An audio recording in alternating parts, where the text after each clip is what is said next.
Happy to have you along, my fellow tech enthusiasts. I'm Sam Bushman, Jay Harrison with me. We keep an eye on tech so you don't have to.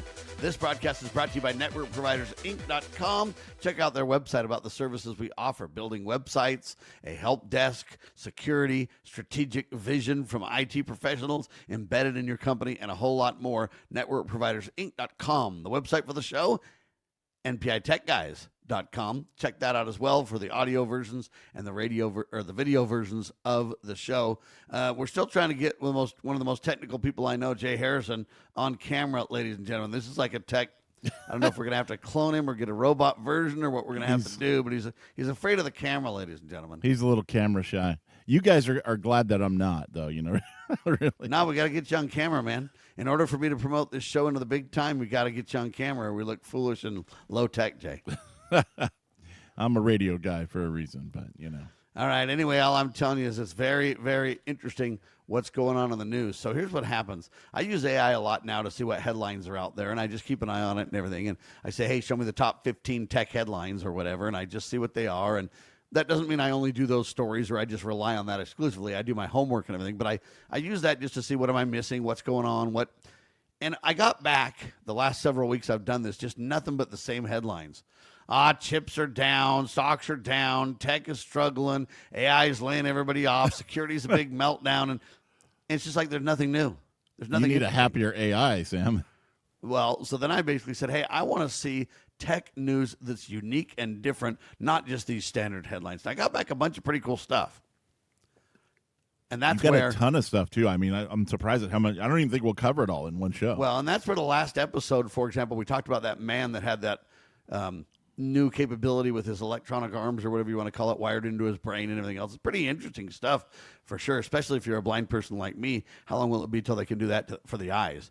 We'll get into all that, though, in a future show. But I want to kind of go through some of these just standard headlines real quick.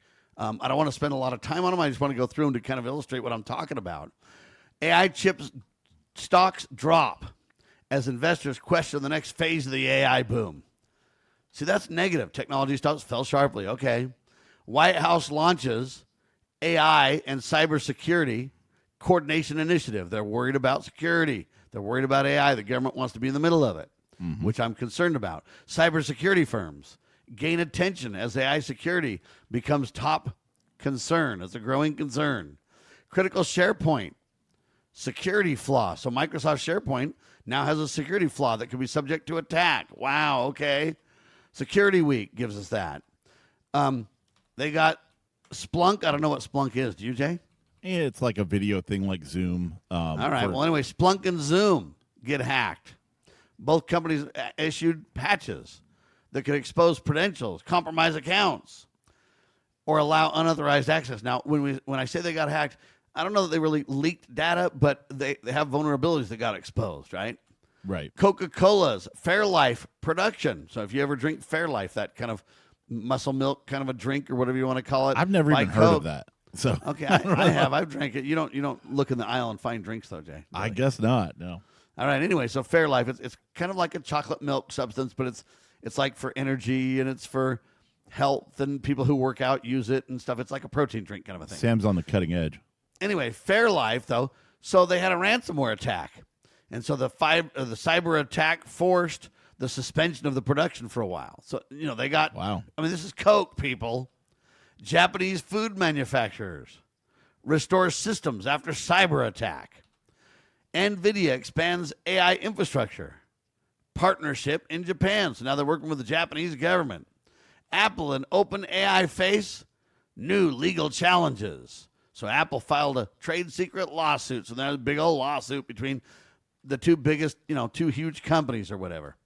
Google faces AI setbacks on multiple fronts. Reports indicate delays affecting Gemini and their AI development, while the company also confronts new copyright issues. And okay, so just nothing more but lawsuits and security and hacking and problems. And IBM's warning raises questions about enterprise IT spending. Everyone's saying, wow, AI is great, but man, can we spend this kind of money? Yeah, it's funny how you get these competing things. On one hand, you'll say yeah, oh, there's such a shortage. Everybody's doing this. It's crazy. AI's booming at the seams.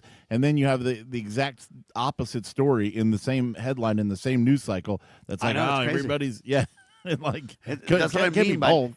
and they repeat it at week after week after week. Everybody's getting laid off, but then there's new AI jobs. And anyway, the largest contract chip maker reaffirmed aggressive AI investment and demand for advanced semiconductor production. This is exactly what you're talking about. Then they're like, the chip makers can't make enough. It's like, wait a minute, what? Right. Cloud providers face new regulatory pressure. Governments continue expanding oversight of cloud infrastructure, and so that's an issue. And then AI competition intensifies as new models challenge industry leaders. And then they say rapid releases from multi AI developers are increasing competitive pressure across the industry. And AI infrastructure spending remains strong despite volatile. Wait a minute, we just said that people are wondering if they should spend so much. Okay, fine. Anyway, it's a big old. I wanted to rifle through that because that's kind of the boredom that I have and the conflicts that I have to where it's like, I don't even know that that's worth talking about, Jay. So It's I like they're jettisoned hedging all their those. bets. Agreed. It's like they don't know where it falls, and they. So anyway, that's kind of the main headlines that we saw, and I wanted to rifle through those so you guys get what I'm talking about. Okay, on a But side now I note, want to talk about. I said on a side note, you really went through those headlines a lot faster than I thought you were going to, so that's good. Yeah, I don't really want to spend time on them because they're boring, Jay. Right? We keep an eye on tech so you don't have to, and it's not so you can just get bored with all kinds of goofy stuff that conflicts and doesn't make any sense anyway. I don't care if the big corporate enterprise world's spending a bunch of money on IT and they're fearful and the government's going to monitor them and everybody's concerned. Who cares? It doesn't relate to me. I'm not in that big enterprise world anyway. It's the state of tech right now, right? Yeah, so just ignore all that. And now let's talk about something that I find interesting. There's two stories, and I wouldn't say they're competing stories, but they're interesting stories. And that's why I bring them to your attention. I'm going to give you the second one first. Smart glasses without cameras aim to provide, quote, heads-up information while avoiding many of the privacy concerns surrounding glasses with always-on recording. So they're already providing an answer for the concern, which I really like. You can get these glasses without cameras, and they can do a lot of different things. They just don't have cameras to record, Jay. And that's an answer to this next story, which we want to talk about. Jay, let's start with you on this one. Okay, well, so on those cameras, those glasses that are doing that, giving you kind of augmented reality, giving you information on stuff. They do have cameras on them. Don't mistake that they don't. They're trying not to just record everybody or do these kind of in your face recordings that so the cameras are used for different purposes, not the purposes that betray you or cause the problem. So the next headline: are smart glasses turning everyone into a, quote, hidden camera? They are, and here's the problem with privacy is that these glasses like the Meta Ray-Bans and the you see a lot of these also on TikTok and places that are selling them. The Meta Ray-Bans are hundreds of dollars, but they have ones that are $50 to $70, so people are getting them, and they're moving from novelty to mainstream technology, but they raise concerns about privacy and consent. What appears to be an ordinary pair of glasses may actually be capable of taking photos, recording video, and capturing audio with little notice. And it's very hard to know when someone's actually doing it or not, too, Jay. That's right. They say that in recent incidents, people can find them unexpectedly featured online. There's wearable technology that's more common. We got to understand how these devices work and how to safeguard privacy. You can watch for indicators. They say smart glasses have LEDs that illuminate sometimes when it's recording. You can learn what these lights look like, but remember they can be difficult to notice, especially in bright environments and stuff. I've seen there's guys that set up shop in their van or whatever, and they purposely, singularly, all they do is they disable those lights. You give them your glasses, you give them $20, they open them up, they disable or cut the leads to the recording light so that you don't have a light when you're recording with these. But what you need to do is assume that when you're in public spaces are public, and you are probably being recorded somewhere. If it's not on somebody's glasses, it's on a CCTV or it's on a drone or wherever. You're in public, you're being recorded. But you got to. They say you can speak up respectfully. If you believe somebody's recording you, you can politely ask whether they are using a recording device. Request that they stop. Doesn't mean that they will. So someone said they were recording me and Zach just yesterday. And then Zach's like, are you really recording us? And the guy's like, no. But I'm just saying it's that pervasive, Jay. Yeah, but it says know the rules because laws vary by state. But private settings such as restrooms, dressing rooms, medical facilities other places that are private property can have a reasonable expectation of privacy, and they generally prohibit unauthorized recording. And they also go on to say, protect your digital footprint. Be mindful about what you share online, since images or videos captured without your knowledge can spread quickly through social media. Glasses are just another example of technology that's outpacing the social norms, and we've got to be aware of it. And that's the biggest thing: be aware of it and be ready for it. And you're not always going to be able to. In fact, a lot of people revel in this idea of, it reminds me of the people that are auditors. You see these guys with cameras, and they're out there recording in public. They're wanting to get people riled up and mad, and they're wanting to have interactions with the police and stuff so that they can, file lawsuits or whatever. But if you kind of ignore them, or you're just like, whatever, and you're not going to make the YouTube video because there was no action there. There was no conflict. They want something. So you got to watch their behavior, unusual behavior. If someone repeatedly faces you, without interacting naturally, they kind of do some weird taps. Then you can kind of feel like what's going on, and just walk away from those people. Just go do your own thing and leave them alone, and they'll find somebody else that's more interesting in a hurry. Yeah, and it's not just glasses either. I've seen earrings that have cameras in them. Smart glasses are just the latest example of technology outpacing social norms, if you will. The challenge isn't just the devices themselves. It's a balance between respect and convenience and need to record versus not. And, we're really getting, well, I'll give you an example. When I first had a cell phone, it was like a big, huge thing, Jay. Yeah, like the Motorola Brick. Even bigger than that, though. I mean, I had a car phone before that even. No, like a bag phone. I'd sometimes bring a bag phone into a restaurant once in a while if I was waiting for something because I'm in radio and I needed – it was back when you had to FCC 24/7 monitor things, and we didn't have near the connectivity we have now. And anyway, long story short, my wife would just be like, put that freaking thing away. Put that thing back in the car. Come, you can't. And so it was so out of the social norm. And now it's like, if you're not talking on your phone, is something wrong with you? Kind of thing. You have to assume that you're being recorded anywhere you are in public. That's right. That's why they also say. My whole point, though, is the norm is going to change, though, to where now it's weird, but it won't be long until it's like, well, who doesn't record the interactions? We're going to get there, Jay. I don't want to, but I think we are. I know it. Just assume. Don't talk about private stuff in a restaurant. There's lots of things that you should be mindful of. I heard Jay's buying a robot. Is that true, Jay? I wish. It's not true. Okay, well, shoot. People are buying them, though. I'll tell you about it in seconds. This is the one and only Tech Watch. We keep an eye on tech so you don't have to.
Household robots continue moving closer to reality and closer to your home and life as companies are demonstrating machines that climb stairs, fold laundry, translate languages, and assist with mobility. That's kind of an interesting twist, ladies and gentlemen.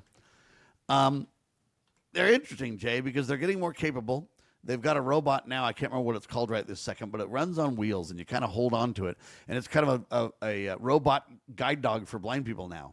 Well, I have not seen that. they're demonstrating that, and it's kind of an interesting thing, and it's pretty smart and pretty good. It's small and light, and you don't have to feed it or do anything, but you do got to charge it. I guess you got to feed it electricity. Right. Anyway, but it's kind of interesting, and they're doing more and more of this stuff.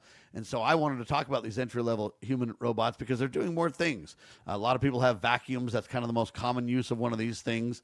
Our producer, Zach, even has one of those and loves that thing. And I got one and tried it, and it didn't work very well, so I sent it back. I hated it. So there you go. I want a robot lawnmower. I know they make them. They're just expensive. Yeah. That would be kind of cool. So let me give you some pricing just so you kind of understand what you got to expect. And again, I think over the next several years, this pricing will come down significantly. But here it is. They call it an entry-level human assistant robot. They're $5 to $15,000. They're mostly developer research models right now. Okay? Yeah. Then you have the consumer-focused home robot, $20 to $30,000, Jay. One This is X where, Tesla. Yeah, they're the working in Tesla this range Optimus primarily. and stuff. Yep. And ability, though, is still limited in those things. Advanced industrial humanoids is what they're called, Jay. You know about those advanced industrial humanoids, bro? These are the guys that'll be working in the factory and stuff, right? They're AIHs, yeah. Yeah. 100 to 250 grand plus, they say. 100 to 250 grand plus. And they're supposed to be super awesome, like capable to do all kind of things, but they're limited in task, but they're really, really good at those tasks. And they can work at 16 hours a day when they're not charging. Yes, sir. And the bottom line is household robots are no longer sci-fi, Jay. It's a great idea, but I still feel like it's like flying cars. I don't, They're still expensive, and they're very limited in their capabilities, but they say within the next 5-10 years, many analysts expect prices to fall big time, and they'll be improving, making them practical for more homes. That's what they said 5 years ago.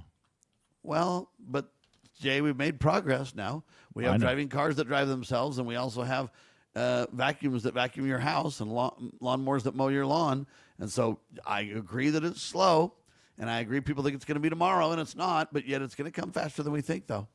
I know. It's just going to it's just going to change the work that we're doing. It's kind of just redesigned. So instead of mowing your lawn and folding your laundry, you're going to be managing your bot and getting it repaired and, doing these other things for it.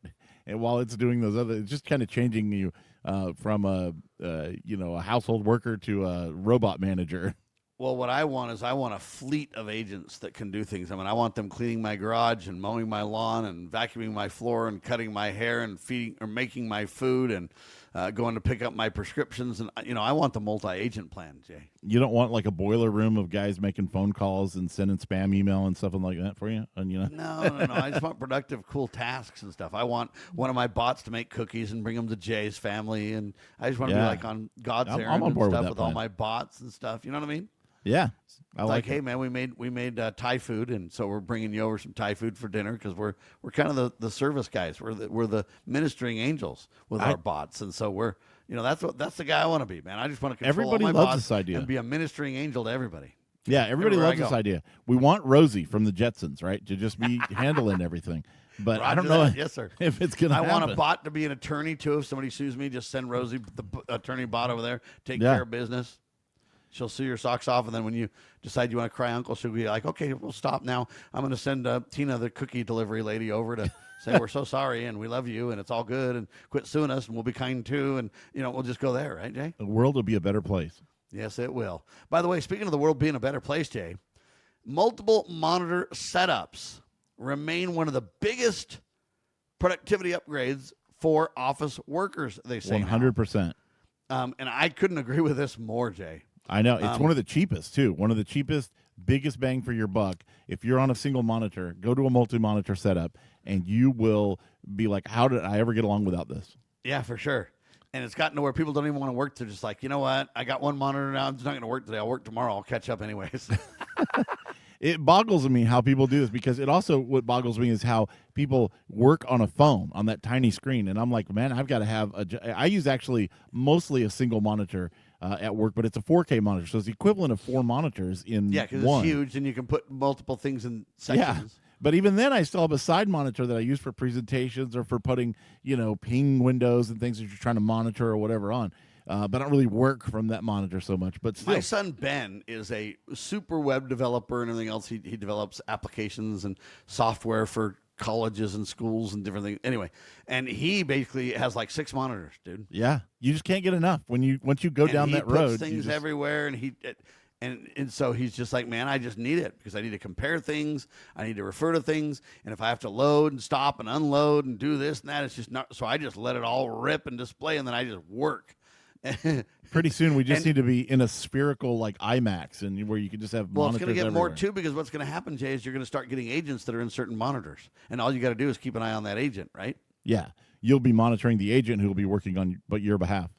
Yeah, I just need multiple CPUs now because my CPU gets all tied up, my memory gets all tied up. So now I got to have a cluster of like 20 computers and 30 monitors, and then I just got to be the master control guy and put all the agents to work. Jay, You're going to be the IT guy working on all that stuff when it breaks down.